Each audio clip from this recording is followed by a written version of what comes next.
Chad, I just said that. My name is Raquel. My name's Eric, and we are here with Chantz San Nicolas, the ASB president of Marysville Getchell. Welcome. Hey, thank you guys. Okay, my first question. What's it like being student body president?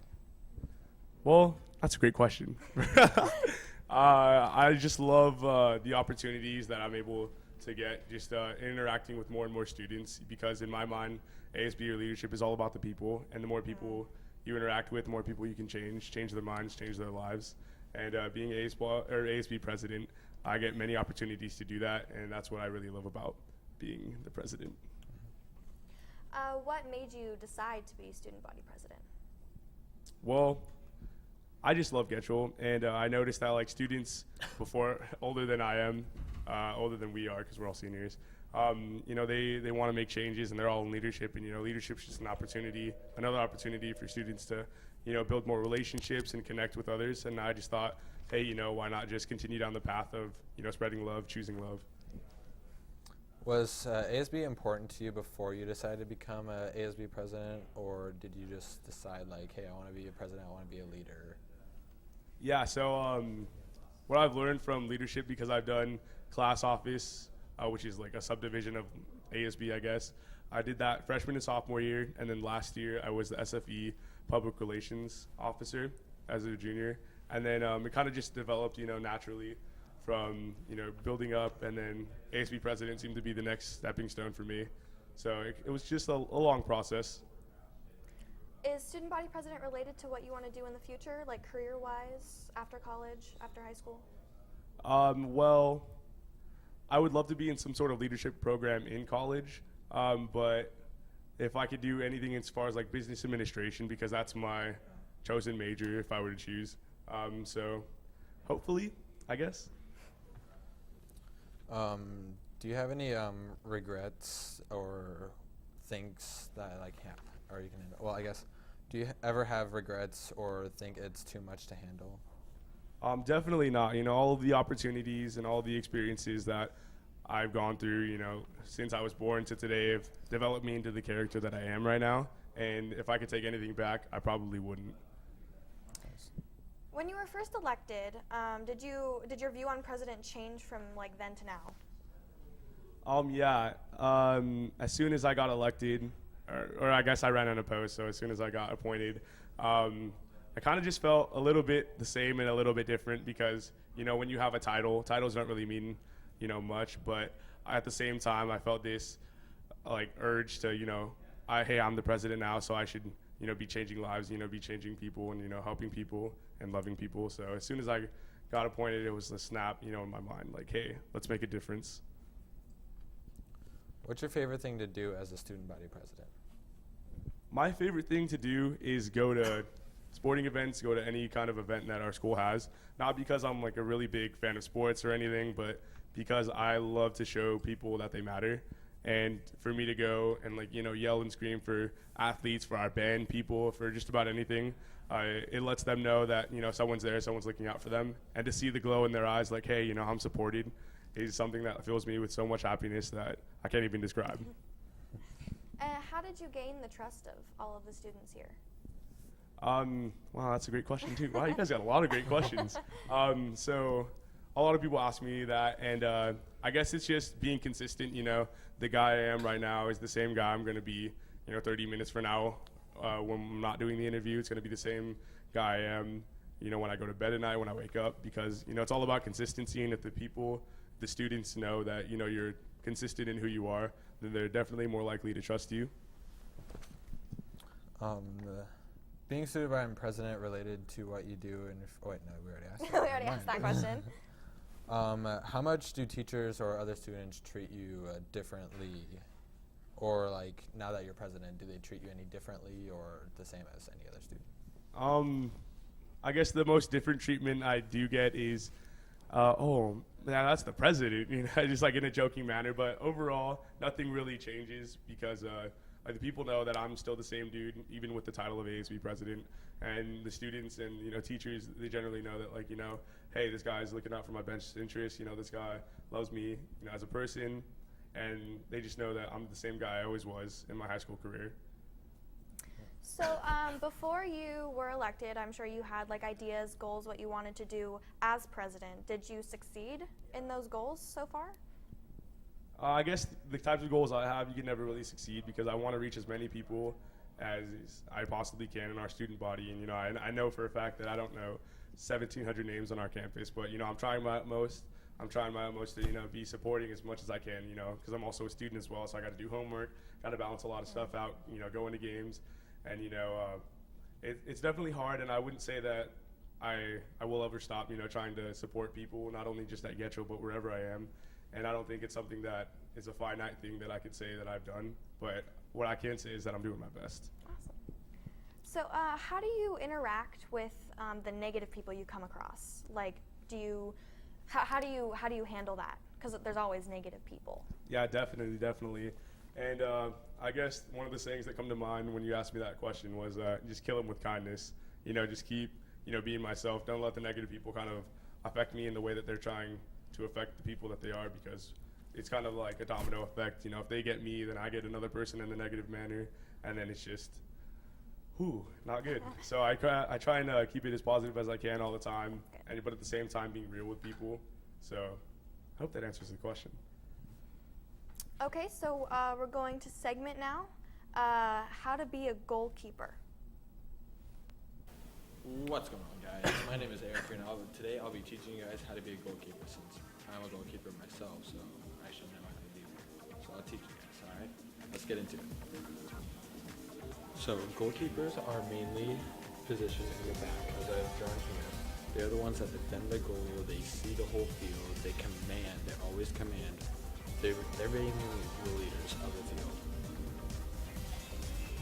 Another important thing about keepers is our hand movement and our feet movement. They are key to being a successful goalkeeper. We'll get into those right now. As goalkeepers, we always want to be prepared for whatever might happen. So we always want to have our feet set, knees bent, looking and commanding our defenders, center backs, right backs, left backs, of what we want them to do. Another thing goalkeepers do is we use our hands a lot. So we always want to make sure that our hands are in ready position to either make a save or point or, like I said, command people. So that's all I have for you today, guys. I hope that my video helped you become a better goalkeeper, and I'll probably make another one coming up here soon. So we'll see. Thanks for watching.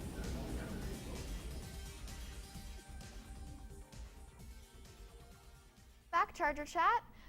So we're talking to Chantz here, student body president.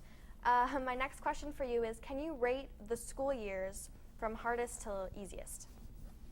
Well, if I had to say, I would just say that freshman year is probably the easiest, and then sophomore year, and then junior year seems to be the hardest for some reason, and then senior year is kind of just like in the middle somewhere.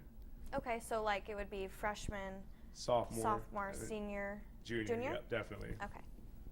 So I know you've been in ASB a lot, but what's like the most proudest moment you've done, like ASB wise, like for an event or anything? I guess I can relate this to when I go to anything, go to games. Sometimes it doesn't happen very often because athletes and whoever I'm supporting, they're usually trying to stay focused, so they don't tend to give a lot of attention to the people in the crowd. But there are times and moments where you yell someone's name and they look at you and their eyes just glisten and they glow, and you're just like, wow, I've made that smile happen. And definitely just moments like that are the moments that I'm definitely the most proud of, because you could see the difference that you're making. So being president is probably a pretty big job. You have a lot of responsibilities. How do you prioritize your responsibilities? Like, say a student needs help with something and you also have a responsibility. Like, how do you put one over the other? Because I'm sure there's opportunities where you have to do one or the other. Yeah, definitely. It kind of just depends. I usually go scenario to scenario because to me, personal problems are bigger than school problems, I guess, because when you have personal problems, that does affect your school life, so it's kind of just like a chain reaction. So I try and just put the people first, and I do somehow it just consists of a lot of late nights and a lot of early mornings, you know, late night doing homework, early mornings, got meetings, got stuff like that. So it's just about the balance. On average, how many meetings do you have to attend during or like throughout the school year since you're president? Just like club meetings or? Like any type of meeting, because it'd be important, or just like a club meeting. Or Okay, so on every Thursday morning, I have to get here by like 6:50 because we have an ASB executive board meeting, so that's consistent throughout the year. And then on every Wednesday at lunch, I have an FBLA meeting because I'm also involved in FBLA. And then Westco ASB presidents also have meetings like once every couple months, so that also happens. So they're pretty constant throughout, and not a lot of lenient time, I guess, but they're just always there.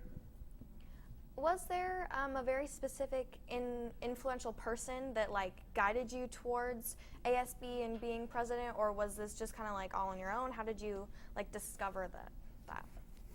Well, if I had to give some shout outs, I'd definitely give shout outs to two individuals in my life.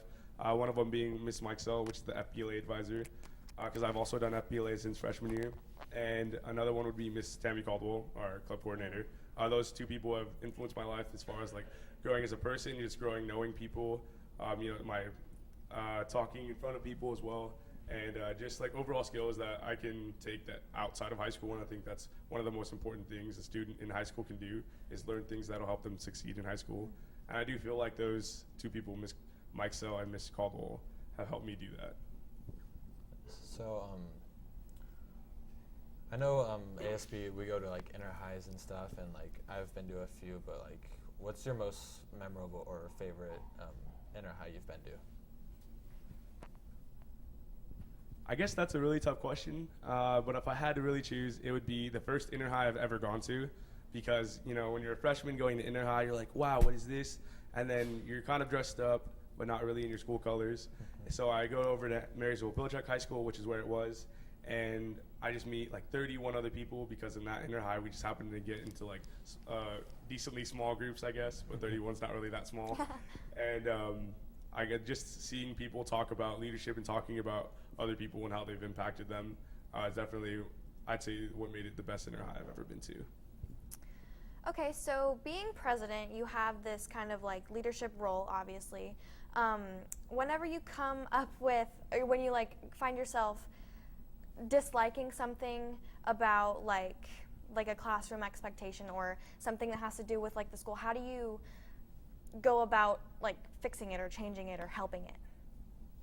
Well, I guess the first thing I would do is like address the problem and then try and get some more information on it, because I wouldn't just go into something super blind. Right, yeah. Just try and get the students' input, see if it's really an issue, see if it's not, and just also like my own opinion and my own beliefs, because I gotta throw some of that in there. Trust yourself, absolutely. Yeah, so it's kind of just a combination of things, and then if I were to fix it, I just address like whoever is creating the problem, or like whatever it is, and just be rational. Hey, this isn't the most ideal of situations or the most ideal of expectations in a situation like this. So I guess it just goes circumstance to circumstance as well. All right, so being student body president and just like walking around the school and like seeing everyone, do you greet them like every person you see, or you get like a student come up to you and like high five you and saying like you're doing a good job and stuff? What does that feel like? That definitely feels awesome. And referring back to the other question about greeting people, I do try and greet as many people as I can, but at the same time I'm going from class to class. So sometimes I do miss a couple people, and sometimes I do go back. And when I do miss a couple people, sometimes they'll even be like, "Hey, Chantz, what's up, man?" And they'll turn themselves back, which really makes me feel great. And I know that saying such a small thing as hi, and greeting someone and acknowledging their existence kind of just makes a big impact, which is why I try and say hi to as many people that I do know as I can, just to make them feel important. So this is a really big school-related, controversial question about school start times and end times. What's your opinion on that? I mean, I know a lot of people, probably like 90+% of our student body always complains about how we do get up super, super early. And on one aspect, I agree, but at the same time, you could counter it with saying, you have like the rest of the day, because if we start early, then we end a little bit earlier than other people. So I guess it kind of could go either way, but I would prefer like maybe a little bit more sleep, I guess, and I know a lot of our student body would too. But I'm not really one to complain about being tired because this is the life I've chosen. I've chosen to go here, I've chosen to do the things that I've chosen to do. So if I'm committed to it, I'm committed 100%, and I back it. So it's whatever. All right, so we're gonna take another break into another segment called the Chef Boyardee. Wow. This is cool. Oh wait, am I allowed?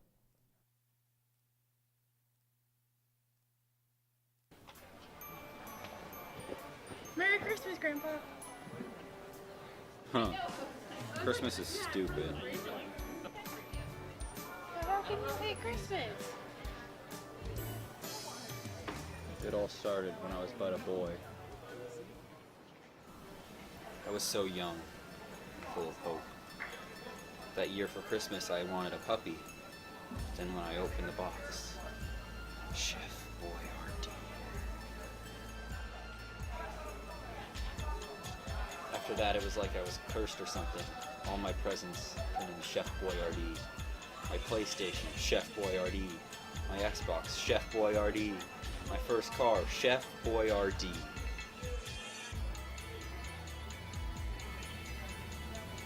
After that, even when my parents said they got me what I wanted, when I opened up the gifts, it was Chef Boyardee, like a curse. I remember one year, there was a kennel. You know what was inside that kennel?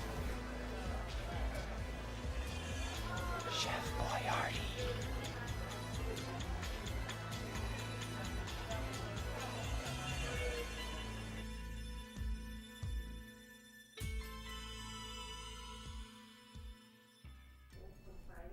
Welcome back to Charger Chat. So we have Chantz here, student body president. My first question here is, what do you do in your free time, if you even have any free time? Okay, I like that question.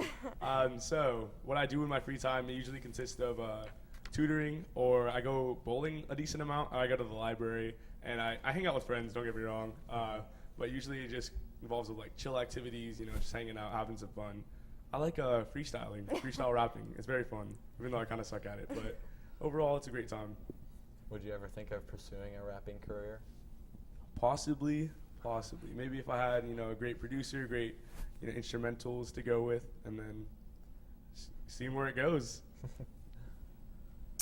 Okay, so in what ways has being a student body president really has it changed you, or were you the same like before?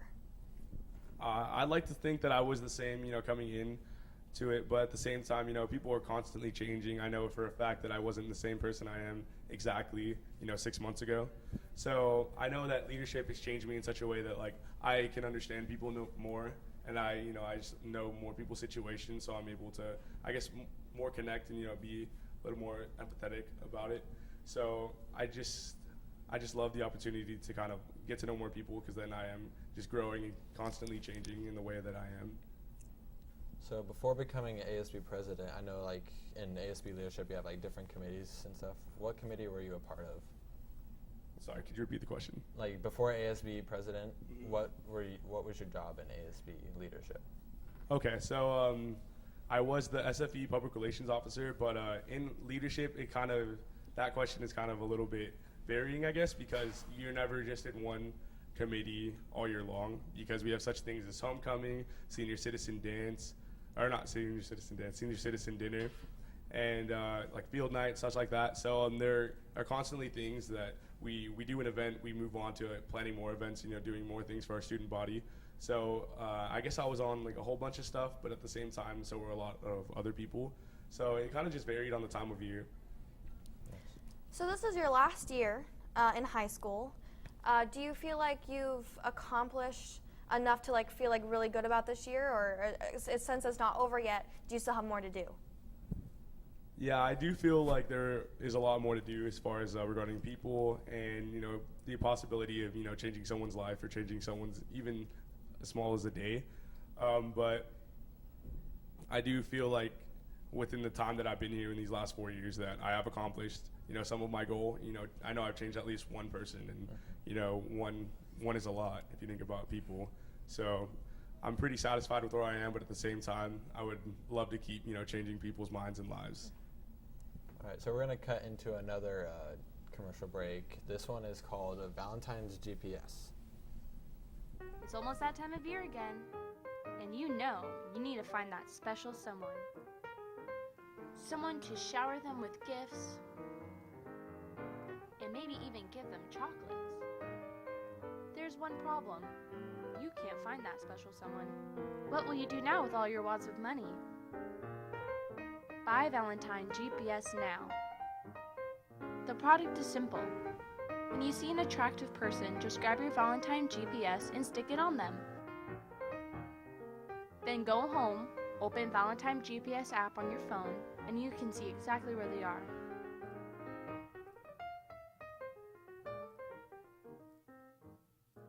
Now you know where they live and you can send them flowers.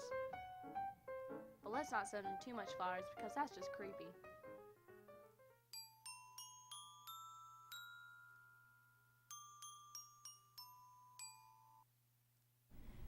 Welcome back, Charger Chat. Okay, so big thing going on now is phones and technology at school, and how do you think that's a good thing, having phones and technology at school, or totally hate the idea?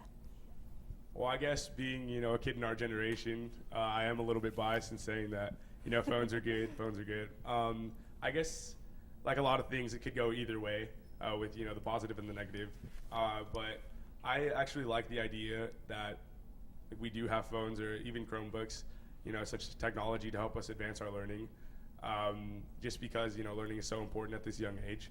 And the fact that we're, as young people, already so inclined to, use our phones to look up things, as a resource, I think that's pretty powerful because we have knowledge today that 30 years ago didn't exist, and we have it at the tips of our fingers constantly and always.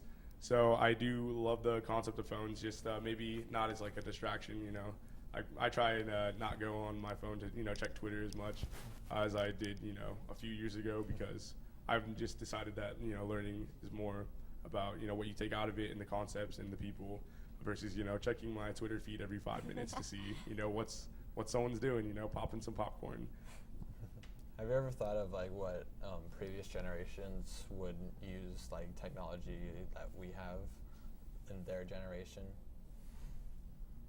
I feel like they would just be confused, like they are kind of now. My mom's still like, "How do I use Facebook?" Like, "Oh man, I forgot my username and login," and I'm just like, "Shake my head, Mom."